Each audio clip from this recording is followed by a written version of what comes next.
Ce soir, on part vers Tir na nog, le pays que les fées et les géants trouvèrent avant que le temps et la maladie n'y arrivent. On y verra qu'il y a de l'espoir pour tous les simples d'esprit, et que pour peu qu'on soit prêt à passer 7 ans dans une grotte sans voir la lumière du soleil, on peut recevoir une éducation de qualité sans se ruiner.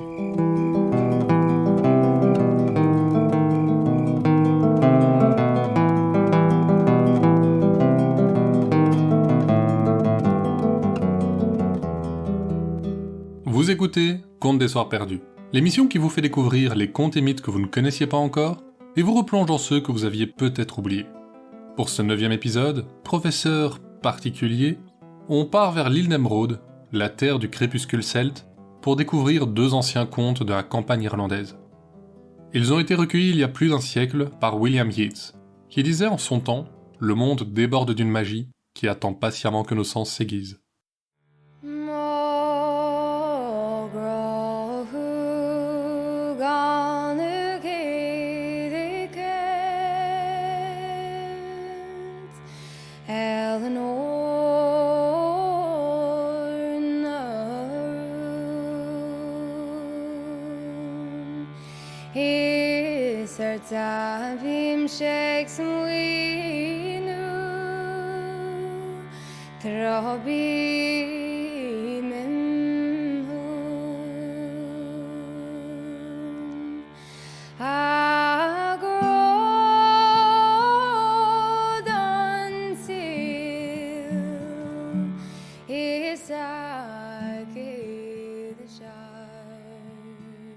On raconte que lorsque les chrétiens mirent fin au culte rendu aux anciens dieux de l'Irlande, ces derniers se mirent à rétrécir jusqu'à devenir le petit peuple des fées. Mais, comme en réaction, pour ne pas que se perde le souvenir de l'île d'Emeraude, ces héros grandirent jusqu'à devenir des géants. Et l'un de ces géants vivait près du lieu dont nous allons maintenant parler.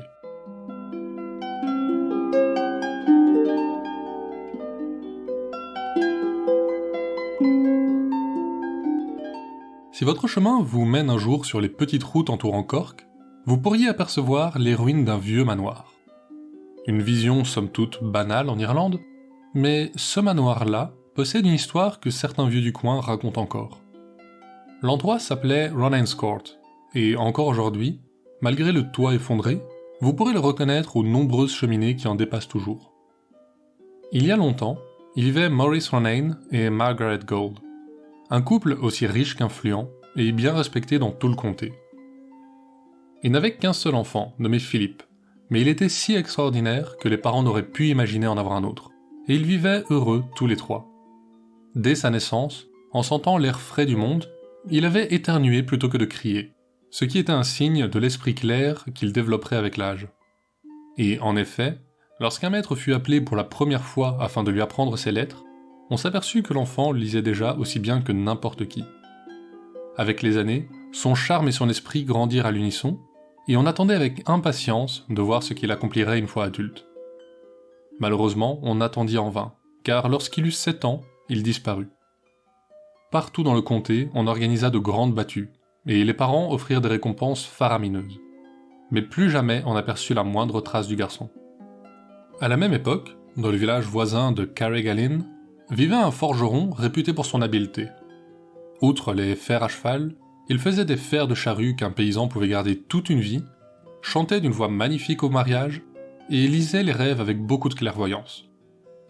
Son nom était Robert Kelly, et une nuit, alors que le jeune Philip Ronayne avait disparu depuis plusieurs années, et que tout le monde, hormis ses parents, était certain de sa mort, il fit un rêve qu'il eut bien du mal à interpréter. Un beau garçon lui apparut sur un grand cheval blanc. Que l'enfant soit particulièrement petit ou le cheval démesurément grand, il n'aurait su le dire, mais les pieds du cavalier n'atteignaient même pas la moitié de la distance qui les séparait des étriers. « Robert Kelly, je suis le fils de Maurice Ronayne, qui a disparu voilà 7 ans. J'ai été enlevé par le géant Mahon MacMahon, qui a fait de moi son apprenti dans son domaine. Mais mon apprentissage est terminé, et si tu viens me secourir demain soir, je serai libéré de Tir na nog. Sinon, je resterai ici jusqu'à ce que le monde mortel tombe en poussière. » Mais le forgeron était un homme pragmatique, et répondit « Et quelle preuve ai-je que ceci n'est pas qu'un simple rêve ? Prends ceci comme gage de sa véracité. » Et, se tournant, le cheval lança un coup de sa patte arrière qui atteignit Robin en plein front. La douleur explosa avec une telle violence qu'il se crut mort et se réveilla en hurlant au meurtre. Quand il se leva et se regarda dans une glace, il vit qu'il avait un hématome rouge vif sur le front, distinctement de la forme d'un fer à cheval. S'il lui restait encore quelques doutes sur ce rêve, ils disparurent alors. Et si c'était en effet le géant Mahon MacMahon qui avait enlevé le petit, il pensait savoir où se trouvait l'entrée de son domaine. La grande ville de Cork, juste au sommet de Carrigallen, bordait le lac Mahon qui débouchait sur l'océan. Il y avait sur les rives de ce lac une grande paroi rocheuse qui s'élevait par degrés depuis les eaux profondes du lac. Pour quelqu'un capable d'enjamber une ferme de taille respectable, comme les histoires disaient que le géant pouvait le faire, cette falaise ressemblait à un escalier, et on l'appelait donc l'escalier du géant. Le problème était qu'on ne pouvait y accéder que par les eaux, et que les courants étaient capricieux de ce côté du lac. Plus d'un bateau s'était échoué sur ces escaliers. Il dormit là-dessus, et au matin, décida que l'étrangeté de son rêve méritait bien qu'il aille jeter un œil sur le rocher de Mahon. Avant de partir, il emporta un fer de charrue avec lui, sachant d'expérience qu'il s'agissait d'un argument percutant et qui permettait de conclure brièvement bien des discussions. Puis, il traversa le passage ouest et alla rendre visite à un ami pêcheur. L'homme était téméraire, et l'un des derniers à avoir abandonné les recherches quand le petit Philippe avait disparu. De plus, il était le genre d'homme à respecter les rêves comme des messages envoyés par les anciens dieux. Il ne fut donc pas difficile de le convaincre de participer à l'expédition. Il offrit sa barque, et même ses bras pour l'emmener jusqu'au rocher. Ils embarquèrent à la tombée de la nuit. Au loin, on entendait les chants des marins dans le port de Cork, le plongeon régulier des rames tranchant l'eau, et la caresse des vagues sur les rochers. Tout était calme, et ce calme enflait à mesure qu'ils approchaient de leur destination. Quand ils arrivèrent, et que les rames se turent, le silence les avala. Le bateau était immobile sur une mer d'huile, face à la paroi sombre du rocher de Mahon. L'escalier ne laissait pas voir une seule ouverture, pas une crevasse susceptible de laisser passer ne serait-ce qu'un crabe, encore moins un homme ou un géant. Pendant plusieurs heures, ils attendirent, n'osant pas laisser s'échapper le moindre mot, de peur qu'une créature ne surgisse des flots ou de la roche pour les gober. Mais la tension était rude pour le forgeron, et ses nerfs finirent par le lâcher. « Tom, mon ami » s'exclama-t-il avec colère, « nous sommes de beaux imbéciles d'avoir attendu ici la moitié de la nuit, sur l'ordonnance d'une vague rêverie. Et de qui est-ce la faute, hein ?» Mais il n'avait pas fini d'échanger ces paroles que les escaliers se mirent à émettre une pâle lueur argentée. Dans le port de Cork, une cloche sonna minuit. Le fil d'argent courut sur les rochers jusqu'à dessiner un grand porche. Il brilla de plus en plus, jusqu'à disparaître dans un flash de lumière qui aurait pu faire rougir un phare. À sa place, restait une ouverture béante dans la roche, légèrement au-dessus du niveau de l'eau. Le pêcheur ne pouvait s'approcher plus près. Alors, Robert Kelly se glissa dans l'eau glacée et nagea les derniers mètres. Quand il se hissa sur les rochers, les nuages se fendirent et la lumière de la lune révéla les détails du porche. Il était entièrement sculpté de visages déformés par l'angoisse et la douleur. Tellement entremêlés qu'on ne savait auquel appartenait telle mâchoire ou tel nez. Un œil écarquillé devenait, en avançant vers l'entrée, une bouche grande ouverte. Et malgré le spectacle grotesque de leur amassement, ils étaient si réalistes qu'on aurait pu croire qu'un attroupement de pauvres airs avait subitement été figé dans la roche. Ravalant sa crainte, le forgeron entra, et fut bientôt assez loin pour que plus une lueur ne laisse deviner ce qui l'entourait, et qu'il dut avancer à tâtons. Régulièrement, il arrivait à une fourche ou un carrefour, et n'avait que sa pure intuition pour le guider. Il lui sembla qu'il marchait depuis des heures dans ces galeries, quand il aperçut une lumière devant lui.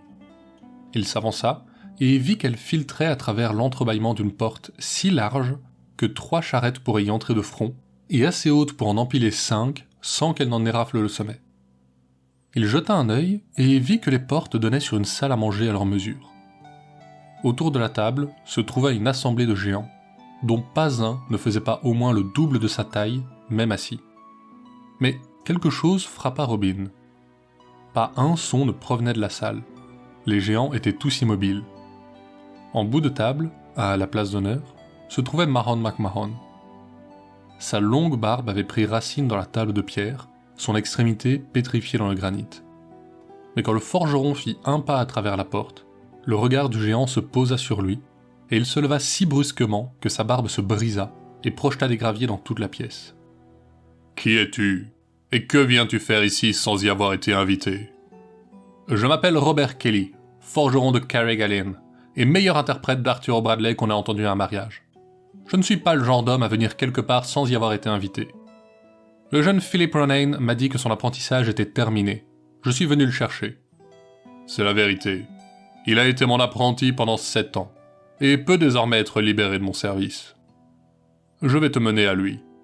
Si tu peux le trouver, vous repartirez ensemble.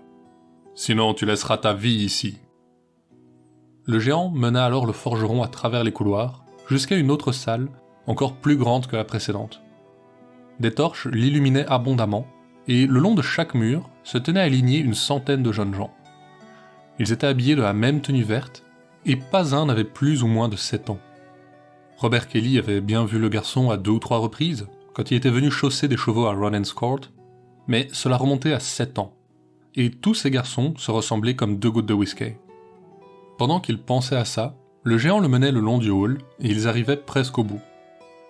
Désespérant de trouver Philippe parmi ses enfants, il décida d'essayer de gagner la sympathie du géant.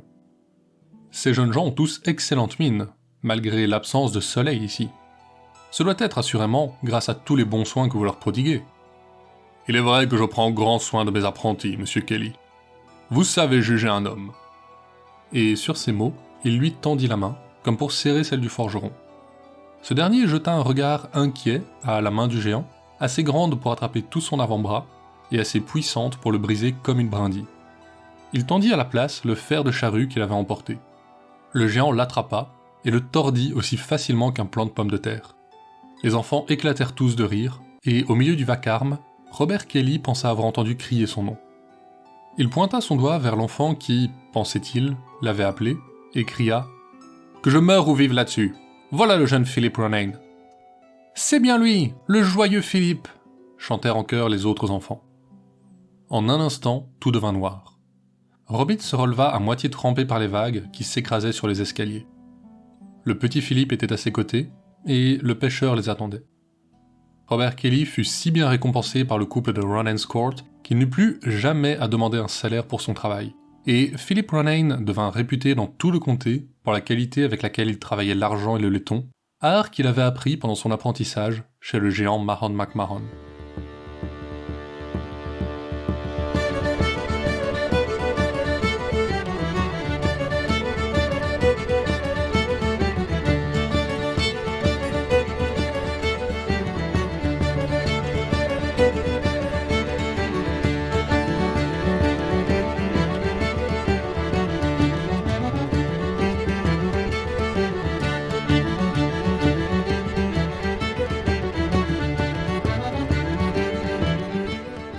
Il y a longtemps, vivait à Dunmore, dans le comté de Galway, un simplet qui n'avait dans la vie que son amour pour la musique et sa vieille mère qui s'occupait de lui de son mieux.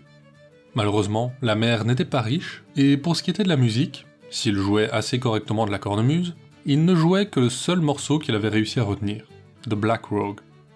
Il arrivait malgré cela à gagner sa vie comme musicien itinérant, mais seulement parce que les gentlemen du comté l'invitaient aux fêtes pour se moquer de lui à son insu. Un soir, alors qu'il revenait passablement ivre d'une fête, il entendit un galop derrière lui. Il n'eut pas le temps de se retourner qu'un coup de corne l'envoya voler dans les airs, et qu'il atterrit sur le dos d'un pouka. Il s'agissait d'un esprit qui prenait généralement la forme d'un bouc, d'un âne ou d'un cheval. Celui-ci, apparemment, avait décidé de sortir le grand jeu, car il était grand comme un cheval de trait, avec de longues oreilles, et des cornes plus grandes que celles qu'un bouc ne pourrait jamais espérer voir pousser. « Repose-moi, bête infernale !» s'écria le musicien. « Je suis en route pour la maison de ma mère, et j'ai en poche 10 pennies qui lui donneront un charmant sourire. Ne t'occupe pas de ta mère, barde. Joue plutôt pour moi, Sean Van Vogt. » « Je ne connais pas ce morceau. »« T'ai-je demandé si tu le connaissais ? Joue, je t'apprendrai. » Le simplet envoya de l'air dans ses tuyaux, et soudain, il joua la plus belle mélodie qui était jamais sortie de son instrument. « Bien, fit le pouka. Maintenant, accroche-toi à mes cornes. Si tu tombes, tu briseras ta cornemuse, et ton cou. » Mais où donc m'emmènes-tu ? La Banshee donne une fête dans son manoir, à Cror Padraig. Tu vas venir jouer pour nous. Cror Padraig ? Tu m'épargnerais une belle trotte alors. Le père William m'a puni d'un pèlerinage jusqu'à cette colline, pour lui avoir volé un jar Noël dernier. Le Puka se mit au galop, mais chaque pas semblait un bond de plusieurs centaines de mètres, et ils arrivèrent en quelques instants chez la Banshee. Devant la porte, il frappa 3 fois le sol de son sabot, et la porte s'ouvrit. Le musicien était subjugué, non seulement par la beauté de l'endroit, mais surtout parce qu'il n'avait jamais remarqué une telle bâtisse sur la colline. À l'intérieur, des dizaines de vieilles femmes discutaient autour de ce qui avait sûrement été un fabuleux festin. « Sois le bienvenu, Puka de Novembre, » fit l'une d'elles. « Qui nous apportes-tu avec toi ?»« Le meilleur joueur de cornemuse de toute l'Irlande. » À cet instant, une porte s'ouvrit au fond, et en sortit, portant un plateau d'argent débordant d'amuse-gueule, le jar du père William. « Alors ça, c'est trop fort !» s'écria le simplet. « Je le reconnaîtrai entre mille, ce jar. C'est celui que j'ai volé au père William. Avec ma mère, on en a mangé chaque morceau pour la Noël, à part une cuisse que j'ai offert à Moy-Roi. C'est elle qui a dit à père William que je l'avais volé. » Mais ni le jar, ni personne ne fit attention à lui. « Joue pour ces dames maintenant !» lança le Puka. Et le musicien joua les gigues les plus rythmées pendant toute la nuit. Bientôt, le soleil ne fut plus très loin de se lever, et le Puka annonça qu'il était temps de payer l'artiste. Chaque vieillarde lui offrit une pièce d'or, puis le Puka dit « Allez viens, je vais te ramener chez ta mère. » Mais avant qu'il ne parte, le jar apparut à nouveau, et il lui offrit une cornemuse d'un blanc immaculé. Quand il arriva chez sa mère, le Puka lui dit « Merci pour cette nuit. Tu disposes désormais de 2 choses que tu n'avais pas, de l'esprit et de la musique. Profites-en. » Il disparut, et le jeune homme se précipita sur la porte et cria en tambourinant « Mère, viens ouvrir à ton fils qui est plus riche qu'un seigneur. »« Tu es encore saoul, » répondit la vieille femme. « Non, pas cette fois. Écoutez plutôt ça. » Et prenant son nouvel instrument, il l'écrasa sous son bras pour envoyer de l'air dans les tuyaux. Le son qui en sortit fut si assourdissant qu'on aurait cru que toutes les oies et les jarres d'Irlande s'étaient mis à crier en même temps. Les voisins accoururent et la mère sortit. Tout le monde croyait à une blague d'ivrogne, mais il donna le sac d'or à sa mère, puis prit sa vieille cornemuse. Il joua alors une mélodie si joyeuse que les voisins qui étaient arrivés furieux d'être réveillés se mirent à danser sur le chemin. Le lendemain, dans le sac qui contenait les pièces d'or, il n'y avait plus que des feuilles de chêne. Mais les instruments étaient encore là, et le simplet, qui ne l'était plus, devint le plus célèbre musicien de tout le pays.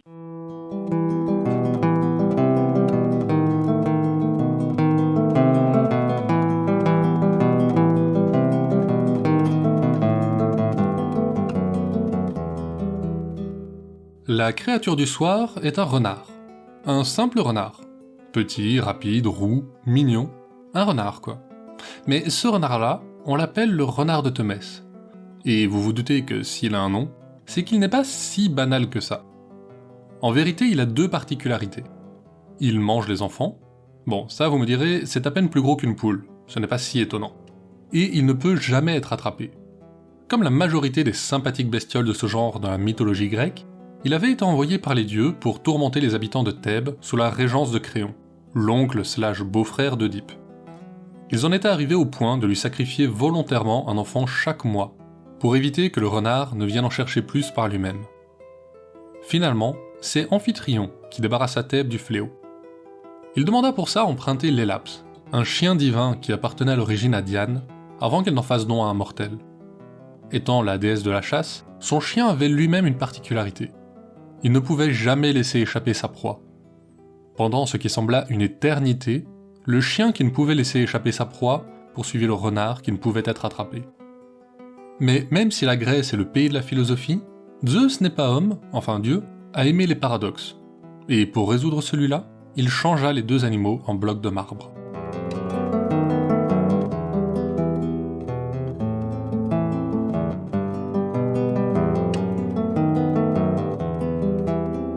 Tir na Nog est le domaine des fées dans la mythologie irlandaise. Une terre que le temps et la maladie n'ont pas touchée, pas plus que les pleurs ou les rires. Il s'agit parfois d'une île située loin à l'ouest, accessible par un long et dangereux voyage en mer, ou sur invitation des dieux. Amis lecteurs du Silmarillion, si ça sonne familier, c'est normal. Cependant, le plus souvent, il s'agit d'une sorte de dimension parallèle, proche de la nôtre tout en étant distincte. Le temps ne s'y écoule pas de la même façon, et les mortels, qui y restent trop longtemps, sont condamnés à y rester. Le domaine du géant Mahon MacMahon et le manoir de la Banshee dans les histoires de ce soir s'y trouvent tous les deux. Ces contes font partie d'un recueil assemblé par Yeats au XIXe siècle, rassemblant les légendes locales de toute l'Irlande, concernant les fées sous chacune de leurs formes. Comme en Bretagne ou en Scandinavie, on voit qu'avec l'arrivée du christianisme, tout ce peuple magique a dû s'exiler, se cacher. Mais ils n'ont jamais disparu, et si on voulait les accueillir, ils nous aideraient sans doute à repeupler une part du monde qu'on délaisse trop souvent. C'est tout pour ce soir. Contes des Soirs Perdus est une création de Lloyd Blake avec l'aide de Billiana Blake. Vous pouvez nous suivre sur Facebook et Instagram pour plus d'histoires sur les créatures du folklore. L'émission sort tous les jeudis sur vos plateformes de podcast, y compris Deezer et Spotify. Et si vous nous suivez sur Apple Podcast, n'hésitez pas à nous laisser un avis pour qu'on puisse continuer à améliorer l'émission. La semaine prochaine, on s'intéressera à la toile de fond de bien des événements de la mythologie grecque. Qu'est-ce qu'une pluie d'or, un cygne ou un taureau ont en commun ? Si vous le savez, vous savez sans doute de quel concours de tissage on va parler. Mais vous pourriez quand même en apprendre les détails.